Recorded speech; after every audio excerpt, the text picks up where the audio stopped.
Hey, Christopher Kosman, founder of 1000 Ideas. It'd be great if you could start by just giving us a little introduction on yourself and your business.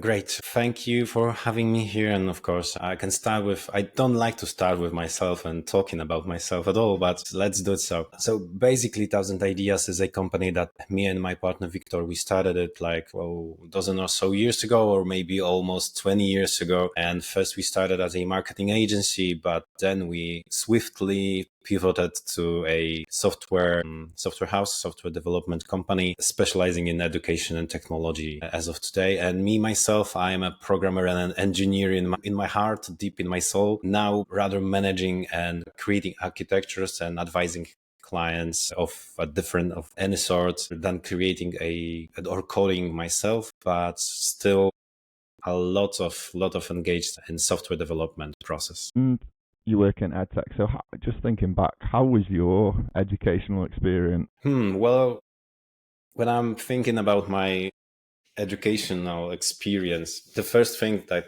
comes to my mind is that education or schooling more broadly wasn't able to discourage me to love learning. And that's the most important thing, I guess, because I don't think that education, either the primary, secondary, or higher education, changed my career in any important way. I would say that that was the thing that I loved to learn all the time. And my mother is an educator. And thanks to that, I was educators, principals, teachers, and people around education, and seeing them as a human beings with their problems and their ups and downs. And thanks to that, I kept my love for learning. So I guess that was the impact of education, that I haven't been discouraged. Thanks to that, now I'm able to connect the experience in technology, because as I said, I'm engineer at heart, and since I was like 15, I knew that I will be programming. Now I don't, basically, but this helped me, for example, creating software, having educational needs in mind, or understanding what are the needs of teachers or how it will impact students, and so on. So yeah, that's. On the other hand, I have a interesting experience with my higher education, because when I started, it took me like almost 15 years to complete my higher education, my university. So that was a tough ride and a struggle. But on the other hand, during that time, I've created a company, or a series of series of ventures, actually, together with Victor. So yeah, that was interesting. But I won't say that. I wouldn't say that education was kind of a high impact on my development. And you said that you knew you wanted to be a programmer since the age of 15. How did you know that from such a young age? Well, the reality was that that was about the time that I got my first computer, and I can remember my father playing computer games, and I was asking him to leave the computer to me because I wanted to program. So I don't know why, but I wasn't that much into gaming or playing the games. I wanted to create them, and I very early started to, have. I remember having Python books and C books on my shelf, and just taking a look at them, and I was able to. That was easy to me. So maybe that's the point, that I found it, that it's a, like, kind of another language or a module for many people. That's something that no one understands really, and that was easy for me. So if something's easy to you want to continue, and that way I was writing C programs and trying to create my own games or my own CMS system in PHP early on, and having fun with that. It's as simple as that. And then it turned out to be a very profitable line of business, and the rest is the history. And did you always know that you wanted to be an entrepreneur or have your own business? No, not at all. And honestly, I still don't think I want to be an entrepreneur. I would say that it's not something that you want to. Something that it's inevitable, because in my case, it was like I started to create websites. Basically the websites were the beginning. That was the thing of my generation, that when I was growing up, having the knowledge how to create a website in the internet. Internet was in a fairly early stage at this moment. Having the knowledge to create a website was like a superpower. So when I met with Victor, for example, and it was during our studies because we met at the university, we promptly discovered that he was able to do graphic design. I was able to do coding. So together we were able to create almost a whole marketing suite for modern at those times companies. So we started to create websites, and from this need, we needed to create a company of some kind because you have to pay taxes and so on. You can't scheme that, of course. Yeah, so we started without a company, but then it appeared that, yeah, we need to do that in order to be compliant and to work with larger clients. And that's how it started, I guess. So I never wanted to be an entrepreneur because I guess no one wants this administrative burden on your head. That's a necessity rather than something you want to do. But I suppose you could have just got a job and worked. That would be an alternative. How come you didn't do that? I don't know. That's not to me to answer. Maybe my psychologist. Yes, I guess that's a part of of your character. Well, I got hired. I worked as a webmaster. That was my position back then. Now it's called full stack developer, or maybe I was more working as a front end developer. Back then it was a webmaster or web developer. So yeah, and I endured like a year or so. And after that, I decided that, oh no, I have to work on my own, on my own projects. I don't mean that I have to, work alone, because I know that I can't work alone. I need people around. And in order to build, say, big things or anything at all, I'll say you need people around you. So I was aware of that. I didn't want to work in the basement. So that's why when I met Victor, we started to gather around more people around us. Luckily, very, very talented people that helped us building the company as it is of today. So you touched on how you started out. Tell me a little more about that, like how you went from just working together, building graphics and coding, how you went from that into a team, into a business. If I was to put down that to just one thing, I will say that it was relationships. We from the first day, I'll say we knew that, all right, we have to do a proper job, a decent work, that we can't do shit because people will not tell a good word about us. And it was subconscious maybe, but we knew that we have to focus on the quality of what we are doing and our good name. And we knew from the first day that you have only one face in business.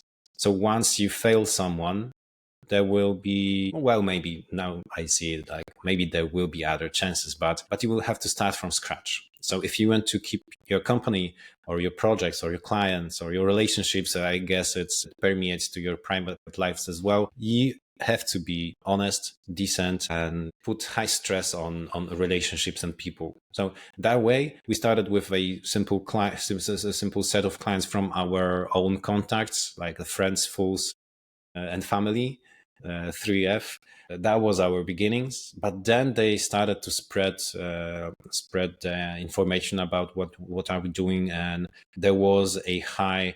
We had the luck because the market was very, very hot back then. Everyone needed our services. Everyone needed mobile and online presence. We were doing, as a marketing agency in those days, we were doing also digital materials, 360 marketing basically, from leaflets to TV spots, video, and so on. So we were really capable and talented, but it was very spread. Like we were doing almost everything that was connected to marketing.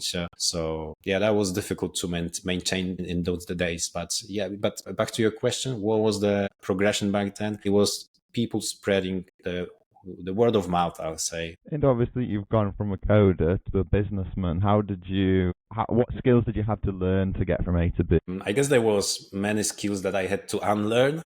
Yes.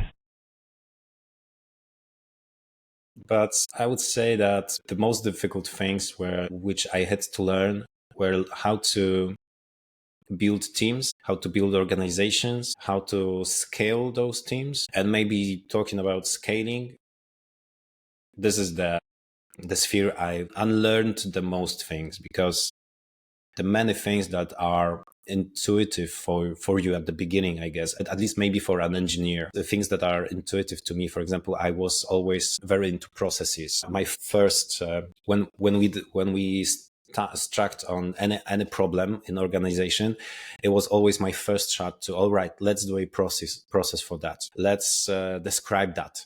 Let's make a pipeline or streamline that somehow. And that's not always your answer. Sometimes you have to simplify the problem, not making it more complex. And that's a difficult story to do. Yeah. So I guess if you want to run a business as an engineer, you surely have to learn to love working with people. It wasn't my struggle, luckily, but usually for engineers, this is for a programmer that's talented. It's usually the most difficult barrier, that you have to work with people. So you have to learn that for sure. The other thing is how to build organization structure, not to stifle growth, because it's a difficult line of business, I'll say, because you are working with very creative, very intelligent people that are very sometimes stubborn. They need a lot of space for their own ideas. And on the other hand, you have to follow the script. You have to follow the client guidelines, the requirements of the projects, the deadlines, and that's difficult to reconcile. So somehow you have to find a balance between a stiff organization that won't fall apart, some kind of organizational structure in order to have, for everyone to know to whom to talk about your race or your problems, or someone that's, bullying you. And on the other hand, you have to leave place for innovation and for elasticity, and, for example, to the space to react to market changes. Because, for example, you don't know the COVID will hit you, or pandemic, or AI revolution, and so on. So yeah, we survived a few of those. And now I'll say that it's very important to keep open minds and elastic organization in order to be able to pivot as fast as possible. And you spoke about sort of scoping and pricing out projects. How do you do that, and how has been the sort of evolution of that? Because I know for me, when I first started, I would say, oh, it's going to take me 20 hours to do this, and really it would take 100. Like, how have you dealt with that? We still struggle with that. I guess that's the most important, the most prevalent problem in IT development. And yeah, that's not an honest question, an honest answer. We are still struggling with that. But the best approach from my perspective is to split the problem into smaller ones. Because usually you can digest a few simple problems that are more or less predictable in terms of time, or problems that it will generate, and distill the problems that are unpredictable and give yourself some kind of margin to that. So that's the approach that we are doing right now. For sure, we run as far as we can from the waterfall projects and this fixed scope. And well, the fixed scope projects in IT are like, I don't know, I really can't understand why aren't they dead yet. They shouldn't be, in such a creative business as IT software development. They shouldn't be present, the fixed price. I know that it's, from the business perspective, you need to have a budget, but there are other ways, like a Scrum and the budget caps and so on. So you don't always have to rely on fixed scope. So that's one of the challenges in business. Have there been any other challenges you've encountered in your business and scaling it? And if so, how have you addressed it? Oh, where do I start? That's a subject for another conversation, I guess, or for a book. Challenges scaling an organization. Well, I think the most difficult thing for us was introducing middle management in our company. When we were scaling from about 20 or 30 people and up, that began to be unsustainable, running only by the business partners. We needed someone to manage people around. Finding the right people that will foster culture, or be your clone, it's so difficult. It's almost undoable. So I guess that was the main challenge, finding the right, maybe not even talent, but the right people with the right mindset. It's very difficult because you have to hire different people than you will hire intuitively. You have to do it sometimes not because you like someone during the interview, but in spite of their, how to put that, in spite of their flaws, but they have to have so much merit or so much experience or be so good at their work that you simply can't afford not to work with them, and you hire them in spite of their flaws. And that's something that we've learned too late, only after hiring all the middle management that sometimes wasn't ready, or maybe that wasn't. I don't mean that that was their fault. That was our lack of understanding what kind of people we need in the organization. So we were taking a good examples. We were looking at competition. We were looking at best practices or books that are describing how you should build this kind of organization, what kind of people you need, and so on and so on. But real life doesn't go by those books. I guess you need to put your experience and make some errors, then and only then extract your knowledge that you will put in practice later on. So I guess finding right people, that was the struggle and one of the challenges. And I will say that one other challenge was that market was like our client base wanted a different set of, maybe I'll put it other ways. Clients requested a lot of vast variety of services from us. And we wanted to serve them all. Because why not? Because they asked us, they had money. We wanted to, we were afraid not to say no. We were afraid to say no to some requests, like say, no, we are not doing that. We are not specializing in that. No, we were specializing at everything. We are doing marketing 360.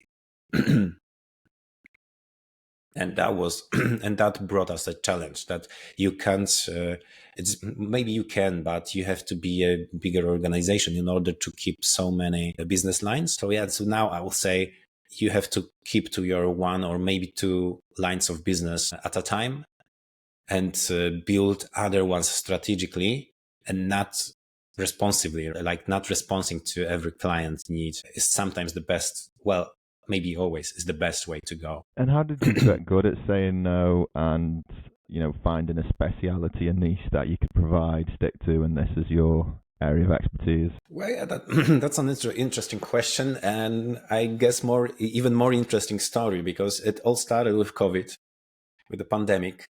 That's not, that's something that may sound even obvious, but it wasn't that obvious at that time.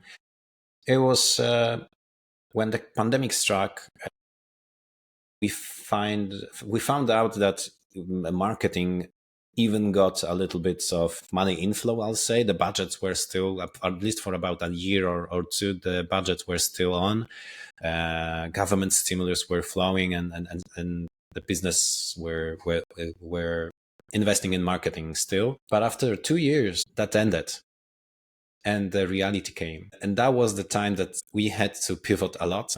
That was hard time for us, very difficult, but that was already like 10 or even more, dozen or so years in the business. So we already knew that sometimes you have to take a difficult decision, and we cut a lot then. And that was a trigger for us to sit down and to consider what is the best business line, where should we focus ourselves, what strategy we should build for the next year or next 2 years, and where do we want to be in 5 or 10 years. So yeah, and that was thanks to tremendous books that we were reading.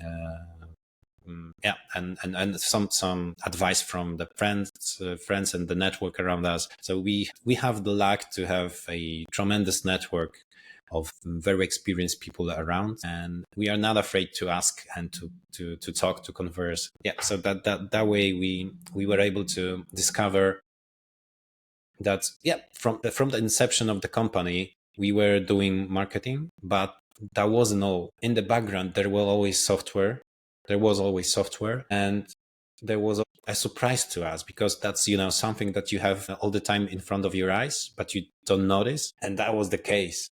We sat down and said, my God, like for almost 10 years or more, we are working for education. We are creating software for education, management systems, learning platforms, and so on. And there is a name for that. This is the way that we discovered that there is something called EdTech. That we didn't realize that before. And we started to delve deeper into that because, education, learning, thanks to my educator mom and, the friends around. And one of our first clients was the university in Szczecin. And then after that, there was multitude of schools, private companies working for education sector. And that's how we discovered, oh my God, we had the best projects we had, the most satisfying ones, maybe not most revenue was from those projects because they are not the biggest budgets in education, but surely they were the projects that were most satisfying. And as we look at them, they were the most resilient to recessions, to economic downturns and upticks and so on. Education was always a little bit boring in this sense, a little bit of stubborn to change, and that's a problem. But on the other hand, it's a business environment that you can build something more sustainable in. And that way, around 2021 or 2022, we devised the strategy to focus strategically on EdTech, not discouraging the marketing and MarTech because we had a strong experience in that, and we still develop that in the sub brand of our company. But yeah, that was the strategic decision around that time to stick to education and to discover what kind of value we can bring into there, because we discovered that we were doing that like intuitively, subconsciously, not deliberately. And if we just focus on ourselves and ask ourselves, what can we improve here in this area? There were a lot of ideas. There were a lot of ways. For example, the society at the Dot Society that we created like 2 years ago and still are growing it. We discovered that there is a lot of things that we can do and bring to the market. Not only get, but also bring something to the table when we are speaking to schools, universities, and private companies. And how do you see the EdTech market evolving, and what do you think the future looks like for the market? I see it evolving, at least at the moment, this particular moment, I see it evolving very quickly with the help of generative AI. People are starting to create that much startups that you can't even count. And I'm not considering that. It's too much. It's too much. After this year's BET conference, I must say that not many companies are bringing real value to the educational sphere, but still they are trying. So that's good that we are trying to develop this market. But still there are many or maybe even too many companies. But as I see it, I guess we are heading towards a consolidation. So the big big fish will eat smaller fish. That's my perspective. And it's, I'm not saying I'm happy because of that, but everything points towards that, because you can take a look at all the new tools that are brought to educational technology. And I have the notion that more or less 80% of them are already incorporated into Microsoft Copilot, and the Microsoft for Education or Google for Education can do that. Or you can even do that in ChatGPT or GPT projects or Claude and so on. But on the other hand, I don't think that people should stop innovate and create those startups, because those are the playgrounds that you can innovate and break things fast, and nothing big will happen. So that's sort of how I perceive the tech market at the moment. And you touched on BET and how there was a lot of startups. I'd be curious how that compares to a few years ago. Like, I know everyone's building with AI now. Like, what were you thinking when you went to BET a couple of years ago, whenever you last went? Like, how did it differ from now? There are two spheres here, I'll say. One is there is a point that is never changing. Was some exhibitions or some booths were identical literally identical as a few years ago. Nothing changed, like some kind of AR or VR experience with dinosaurs that you can see that they are like 10 years old. Not the dinosaurs, but the visualization. Some kind of technology is like not changed at all. So some kind of white tables and this kind of tooling. And for example, I guess the VR and AR example is like the most vivid one, that you can't see a real technology change here, or nothing new is brought to the table. Same thing about school management systems or systems for universities. I have a notion that not much has changed along the way. And on the other hand, you have a subset or a sphere of startups that are super innovative, that every startup has an AI label on it or an AI incorporated in some kind of way. But on the other hand, they are not revolutionizing the education.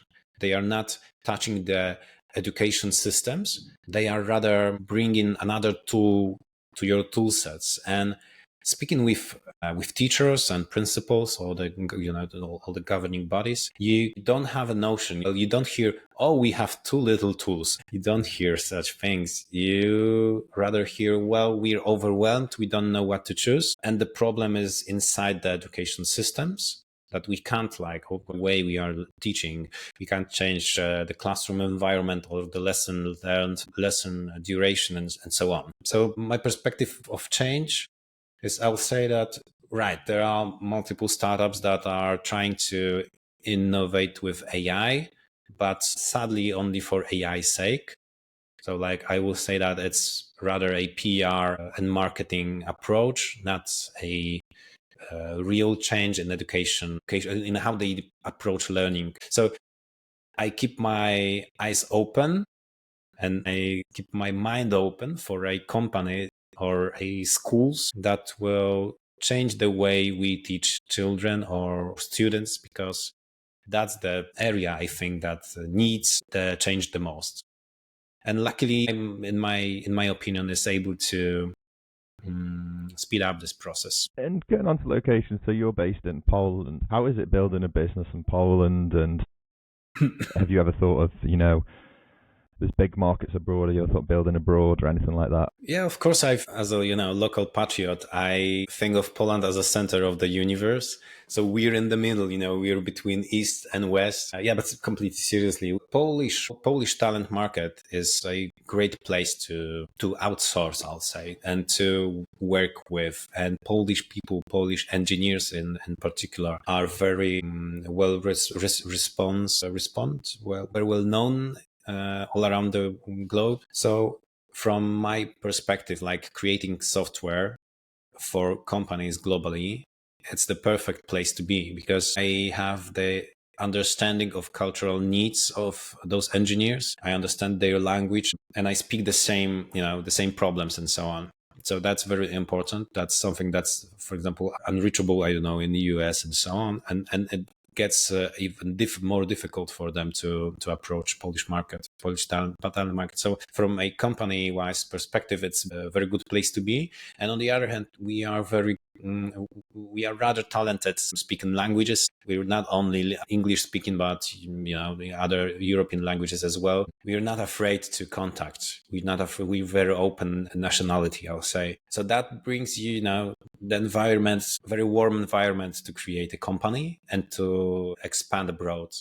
It's not easy, I'm not saying that, but it's surely a good place to to start your company and then grow abroad. So, and that's one of the reasons why I thought that maybe starting the EdTech Dots and then doing the podcast as well, that's a good idea, because Europe has the problem of speaking different languages, having different cultures. And if you want to integrate educational edtech market and share the experience, knowledge, and so on, it's very difficult. It's easy on the national level, but it's difficult on the continent level, let's say. I'm even not saying globally, because globally US is prevalent and it's difficult to compete with US globally. But in European market, there is multitude of opportunities and challenges that you can solve internally.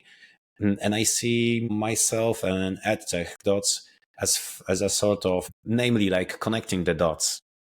So that's one of my elements of my mission, that I want to bring information, knowledge about EdTech, about running EdTech businesses and products, or learning methods and technologies that you can incorporate, and how to do that better in Europe in particular. And thanks to that, I'm not, natively speaking English. I have to struggle and fight with English as everyone in Europe. So that's, my competitive advantage, for example, here in educational sphere, I guess, and social media, because that's my assumption, of course, that people won't be afraid to speak to each other when they see that their English is not perfect, because we need to have the common language, of course. But yeah, here is the onset, the beginning. Yeah, even as a native speaker, my grammar's not perfect. Like, I make mistakes all the time, and then like my girlfriend will pull me up and she'll be like, mate, that's not how you say it. So I think even native speakers have that problem. I'm sure you do it in Polish. You'll say things that are incorrect. Yeah, it's absolutely the same. And my mom is a Polish philologist. My wife as well. She works in IT, but she is, and my best friend is philologist as well. So I can't make mistakes in Polish, but I still do. And yeah, I'm trying to, encourage people to be open to express their thoughts, even if they're not having perfect English, or even if it will take time. Now with tools like podcasts, easy recording or editing software, or artificial intelligence, or even we can generate responses if someone is too shy to speak live. We can do all sort of stuff. Yeah, I guess that's great for popularizing tech knowledge in Europe. And it's interesting that you spoke about Poland and the talents and the English proficiency. There's a lot of countries in the world with high levels of talent, high levels of proficiency, but it seems Poland seems to be very good. And I've worked with people from all around the world, and I've noticed that myself. And I'd just be interested to understand more, like, why do you think that is? Because it's not like, for example, it's not like Poland and the UK have got, or the USA have got a massive shared history as far as I'm aware. The languages are very different, but Polish companies seem to be very good at the cultural understanding side, the communication. I'd be interested to understand more on why you think that is. Well, surely that's because of our history, national history, the history of wars, and that we were always in between. That's, something that influences your mindset. So we have to be open in some way. And on the other hand, I don't know, many people say I won't be judging. I won't be so sure, because I'm not a specialist in this field. Many people say and claim that because of the communism that we had, and we had to, devise things. We had a very poor society. Like 20 years ago, we still were very poor society. Not now. It has changed, luckily. But when you don't have money, you have to, improvise. You have to devise. Maybe that's why we have so good engineers. And of course, not only us, but Ukraine, Russia as well, Belarus, and there are really strong engineers in those countries. But geopolitically, or maybe politically, it's very difficult, for example, to work with Russia right now, isn't it? It's even complicated with Ukraine. And sometimes Poland is acting as a hub for people from Ukraine. So you work with Polish entities, but with people from Ukraine. And I guess that's the historic reasons. And moving on to education, like, what I always think with the education system, it's quite broken. I guess that's quite accepted, and I think there's many ways it could be changed and many things that could be done. I'd be interested in hearing your thoughts on the current education system. Yeah, I'm trying not to say that, the education system is broken, or at least not stop there, because it won't change anything. But yeah, I surely can see improvements, let's say. And I guess that's one thing I'm hoping for, because looking at technologies and what technology can change in education, sky is the limit. And honestly, working with startup owners, they have so many ideas. People have unlimited creativity, but then they are struck with public sector. So if you want to build another language learning application, it's fairly easy. You will be warmly welcomed and you will have a profitable business model. But when you want to change something in school, that's difficult, and that's completely another pair of shoes. So that's very difficult to do. And that's because of the systemic problems like getting funding, or how can you incorporate new tooling. Or for example, in Poland, if you want to change anything in the way you learn, in the methodology, you have to start an educational experiment which has to be approved by the Ministry of Education. And of course, I know that has sense up to some extent, but then how do you find new ways, having all those administrative burdens, and you have to fight with red tape first. So yeah, either you have to create an experimental school or educational experiments in order to introduce, for example, AI tools into your classroom. So that's very difficult from this perspective. Having only this removed from your problems will be a huge change and huge opportunity. And honestly, I'm hopeful that soon, or maybe sooner or later, we'll see a shift toward a completely different model of education. Because I started this conversation with a statement that no one discouraged me from learning. So I still love learning, but I'm not saying that I love education. I don't love school. It's not at all. The system is broken, as you said, and it can. The worst thing about that, I don't care about system. I care about students and pupils that are inside, and they are broken as well by the system. Luckily, there are many schools that usually they are private schools that are operating a little bit on a different basis. So there are new ones. I've read about school in Texas, as far as I remember, in Texas, that is, for example, using an AI assistant to teach students. I guess because I haven't saw that it is kind of a helpful assistant to teacher, as a support for a teacher, not a replacement. So probably we will be seeing more of that, but in the private sector. So it won't be so accessible for everyone. And that's a very, very sad thing, because now it should be democratized, of course. Yeah, but it will start from the private sector. And once it will show the broader community that it has that big of a benefits, that it enhances the learning process so much that you can't longer ignore that.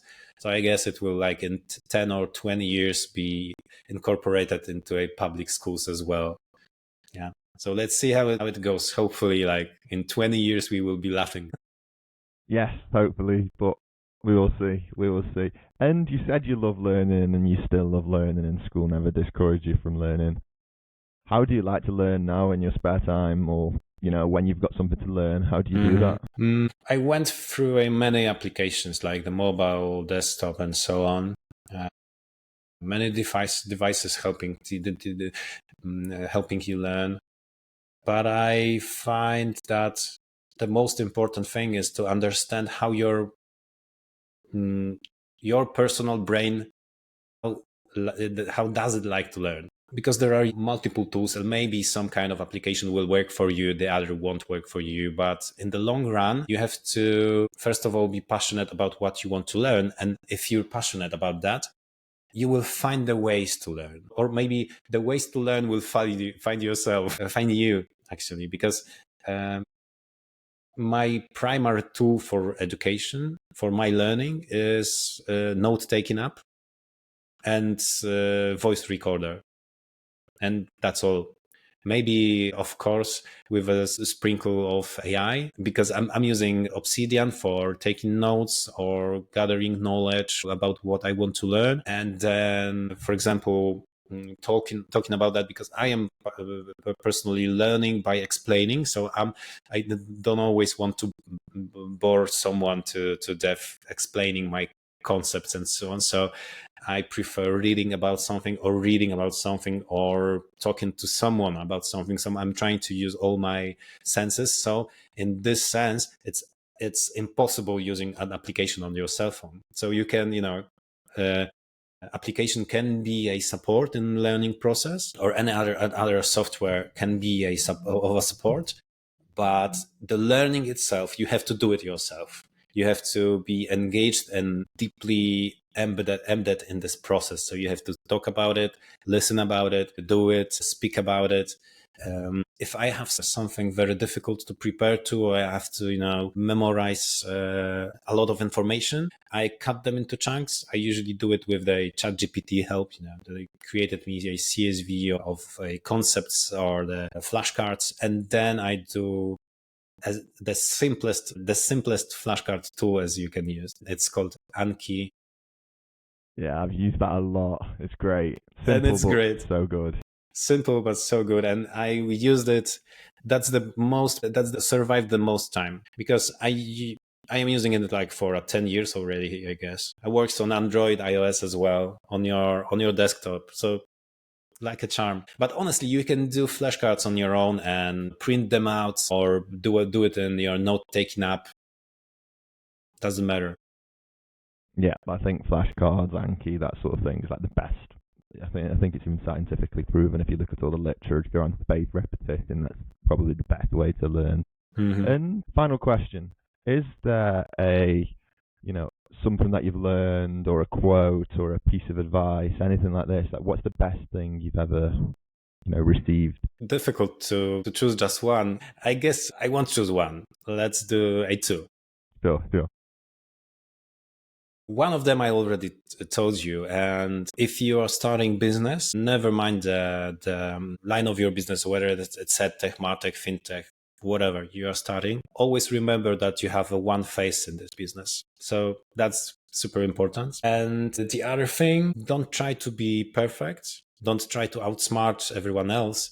Just try to avoid stupid things. And I guess that's a paraphrase of something that Warren Buffett said. Yeah. But avoiding stupidity is on top of my list. It's super hard, super difficult. But if you focus on not doing stupid things, the rest will come, Yeah, it's so funny. As you were saying that, I was like, that reminds me of Warren Buffett, both the one and the two. Because the first one, he was saying like, yeah, you never get another reputation. You can make money, you can lose money, but your reputation, like Warren Buffett now can just say something and people will follow. Yeah, because his reputation's that strong. So yeah, reputation is definitely.